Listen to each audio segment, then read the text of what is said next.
Hello everyone, my name is Gulam Abiyu with name 2025321004 and I'm from class C, and today I will be presenting the result of my statistic and probability practicum report for the software engineering laboratory at Institute Technology PLN. And in this video I will break down the result of several statistical tests using SPSS and IRS Studio.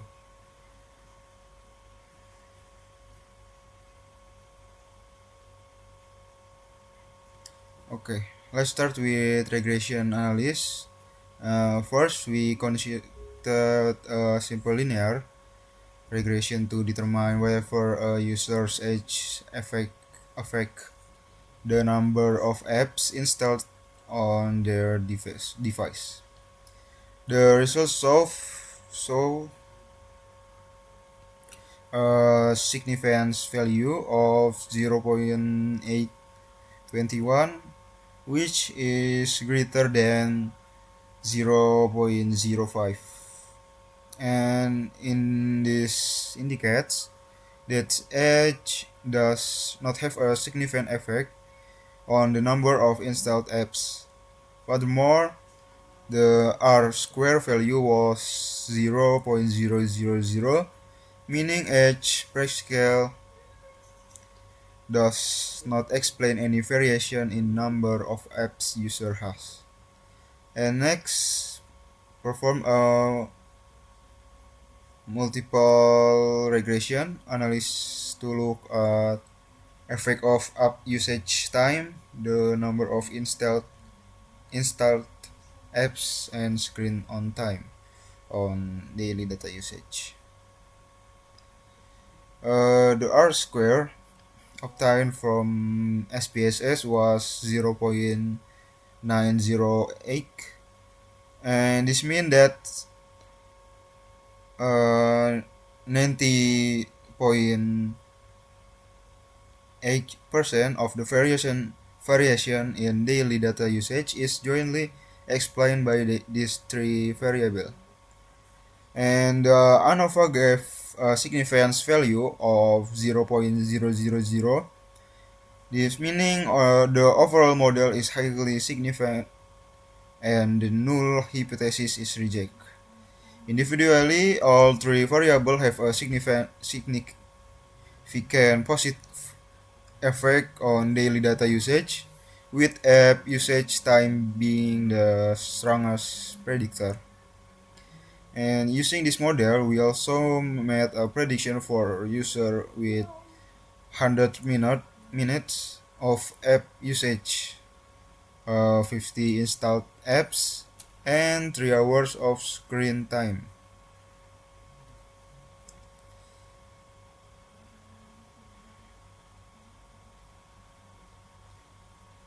Moving on to correlation test, we want to see relationship between the number of installed apps and daily data usage. The Pearson correlation test result in R value of 0.935 with a significance of 0.000. This allows us to reject the null hypothesis and conclude that there is a very strong positive relationship, and the more apps installed, the higher the daily data usage. We also test a correlation between user age and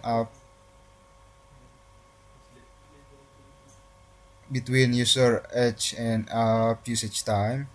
Here the R value was minus 0.020 with a significance of 0.806. Because the significance is much higher than 0.05, we fail to reject the null hypothesis. This means there is practically no linear relationship between an user's age and how much time they spend using apps.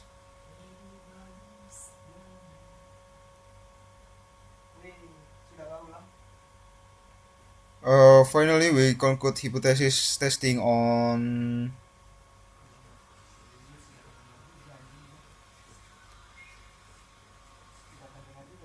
two specific scenarios. The first was one sample test comparing ETPL and students' weekly transport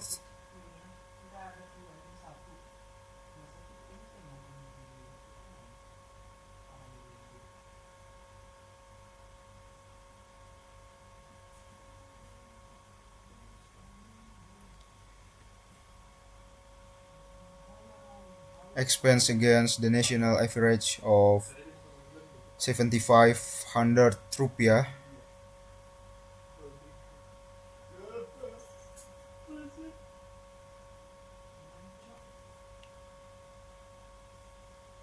Our sample means was actually lower at 72,950 rupiah with a significance of 0.706 because the significance is greater than 0.05 and the t-value is negative. We failed to reject the null hypothesis. In short, there is no evidence that ETPL and student spend more on transport than the national average. And the last test was a pirate sample test to evaluate comprehension scores before and after training session. The mean pre-test score was 70.45 and the post-test score slightly increased to 72.73. However, the significance value was 0.704. Therefore, we failed to reject the null hypothesis, concluding that training did not produce the statistically significant improvement in the participants' comprehension. And that's the concludes the explanation of my statistical analysis. Thank you for watching, and I hope this presentation was clear and informative. Have a great day. Thank you.